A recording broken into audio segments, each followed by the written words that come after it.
Morning, Angus. Wow, you look so good. Say what?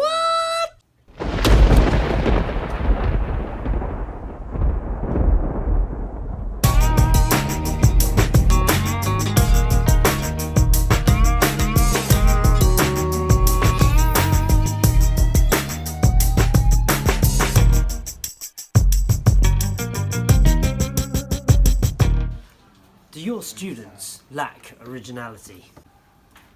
Yes. Do you always feel like you're marking the same work? Yes. Do your students never think outside the box? Yes. Good. Then I have the resource for you. What we have here is a problem-based learning resource which is aimed to improve the originality of your students throughout time. What they will receive is an elongated, long task, one that may take several weeks, maybe even months. The task itself is going to be topic specific, so it can be subject based on whatever subject you're teaching, but it can be also used by a class teacher or in an arena which is not a lesson. The student will receive a task which may seem naturally like it has this common assumption that it's an easy question to answer, but actually after some research and some delving in, some original thinking possibly, there may be some deeper thought to come out of that and a solution to this problem. So what happens first is that a student will receive the resource, for example, very simply. They will see, or they will find out what the problem is. They will see the problem there. They will identify that. They will then, with some prior knowledge, or maybe without some prior knowledge, research the topic that they have been given to see if there are any links, commonalities, or thought processes which can come from this. Once they have done that, over a period of time this may be, after a few conversations with their teacher to see if they're going in the right direction, they may then suggest a solution to this problem. They can do that in an informal way or a formal way, depends however they'd like to do it or whatever way you might have prescribed them to do that. You would then discuss, go back, do some further research, delve a bit deeper.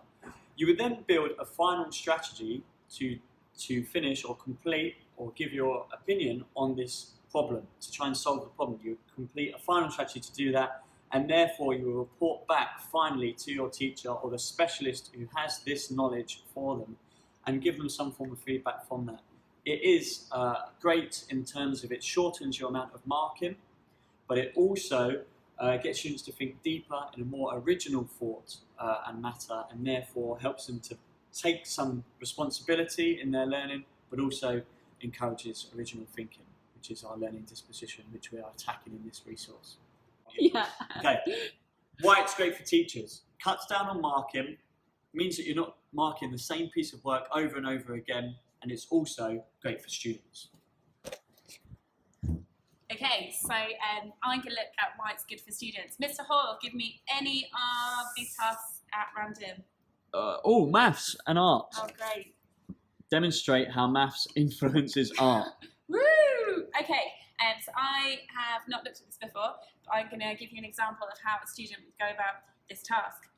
So, first of all, the student needs to identify the problem, and we put this under philosophical thought, so I'm going to think of it as a philosopher, and I'd say identify the problem would be, it is not necessarily naturally assumed that maths and art have a correlation. I think for me that would be identifying the problems. I would try and identify how does it influence art, so that would be the problem I'd identify. So then I guess I would have to start to research. What I would probably start to do is I would maybe look and try and define what I mean by maths and what I mean by art, and I'd maybe do them in separate research strands. Then a student, or I would kind of compare and see what similarities and differences they have.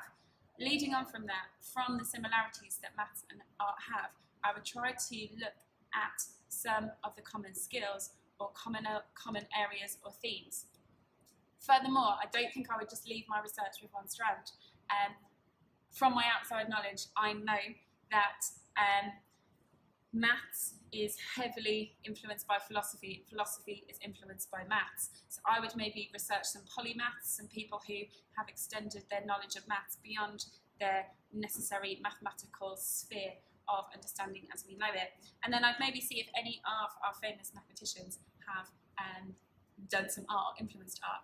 So my next step would be I try and come up with some solutions, so maybe to say how maths has a big impact on art. I know myself as an adult and through just general knowledge that maths, of course, has a huge influence on art. I know that maths leads to like artistic composition. I know that to be an architect, you have to have a solid understanding of maths. So I would maybe go further and explore that field because I'm interested in it too.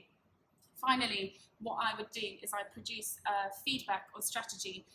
It would be really nice to maybe take a piece of art and demonstrate the mathematical breakdown or composition of that piece of work. It might even be, if I really want to talk about philosophers, I might look at a case study or background research of how someone who is a great name in maths has also gone on to or explored the field of art. Finally, I would report back. I'd go to a maths teacher, I'd take it to an art teacher, and I'd tell them what I found out and get some feedback from them. Of course, the journey does not end there. Original thought does not ever truly end, so they might give me some further suggested reading or some critiques of my original thought, and that's how a student could approach this problem.